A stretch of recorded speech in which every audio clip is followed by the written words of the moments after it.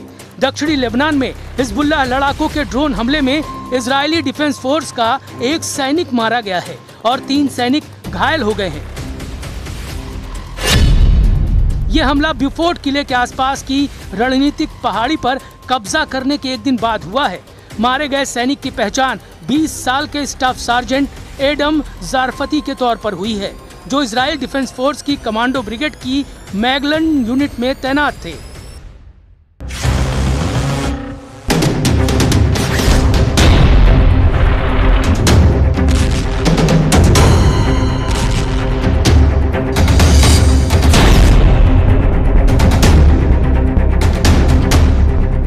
दो दिनों के युद्ध में दूसरे इजरायली सैनिक की मौत से युद्ध भड़क गया है। हिजबुल्लाह लड़ाके अब रात में फर्स्ट पर्सन व्यू ड्रोन की बौछार से इजराइल को दहला रहे हैं। इसलिए आईडीएफ ने हिजबुल्लाह आतंकियों को नबाती से खदेड़ना शुरू कर दिया है। इजराइल ने धमकी दी है कि नबाती में रहने वाले लेबनानी नागरिक इलाके को जल्द खाली कर दे। नागरिकों को जहरानी नदी के उत्तर भाग जाने की चेतावनी दी गई है। इजराइल ने दक्षिणी लेबनान में एक बड़ा बफर जोन बना लिया है। ये बफर जोन लेबनान के कुल क्षेत्रफल का लगभग 10% हिस्सा है, जिसकी सीमा इजराइल से लिटानी नदी और भूमध्य सागरी तट से लेकर सीरियाई सीमा माउंट हार्मोन तक है।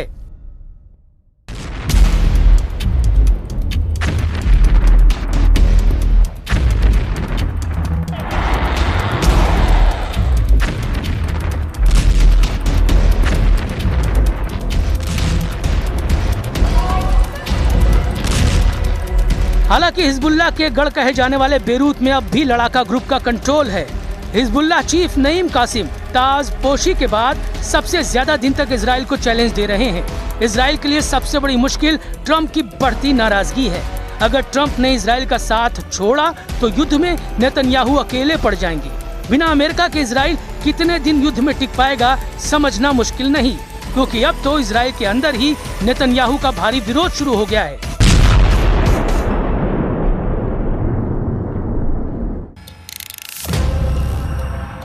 एक तरफ दक्षिण लेबनान में इजराइल नए नए किले फतह कर रहा है।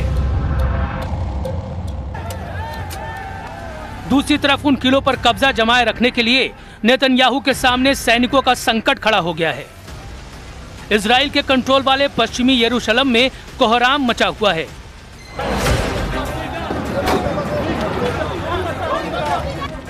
पश्चिमी यरूशलेम में पुलिस बैटन से पीट रही है। ये हंगामा करने वाले हैं हारेदी प्रदर्शनकारी।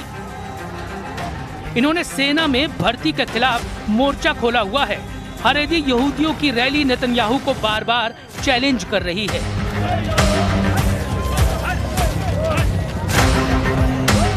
जब इजराइल ने गाजा, लेबनान और सीरिया में फौज में तैनाती की हुई है और ईरान से युद्ध किसी भी वक्त शुरू हो सकता है। इजराइल की सेना में भर्ती का मुद्दा बहुत गरमाया हुआ है।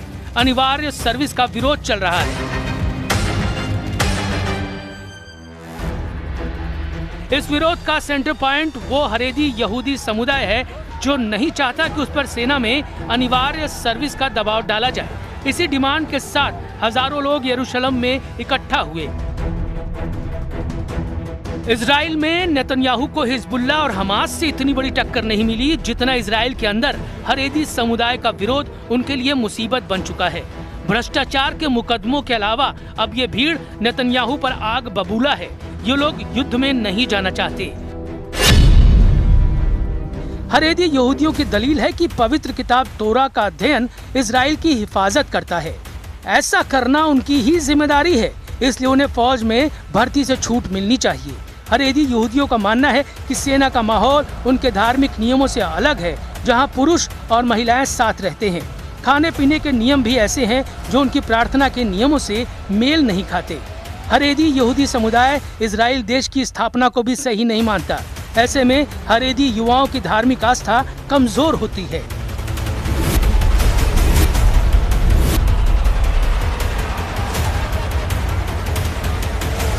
अभी तक हारेदी यहूदी समुदाय को सेना में भर्ती से छूट रही है, लेकिन सुप्रीम कोर्ट के आदेश के बाद इसे खत्म किया गया है। नेतन्याहू के गठबंधन वाले साथी भी यही चाहते हैं। ऐसे में नेतन्याहू सरकार से हारेदी समुदाय की टक्कर तेज होती जा रही है, लेकिन नेतन्याहू की दिलेरी से दुश्मन वाकिफ हैं।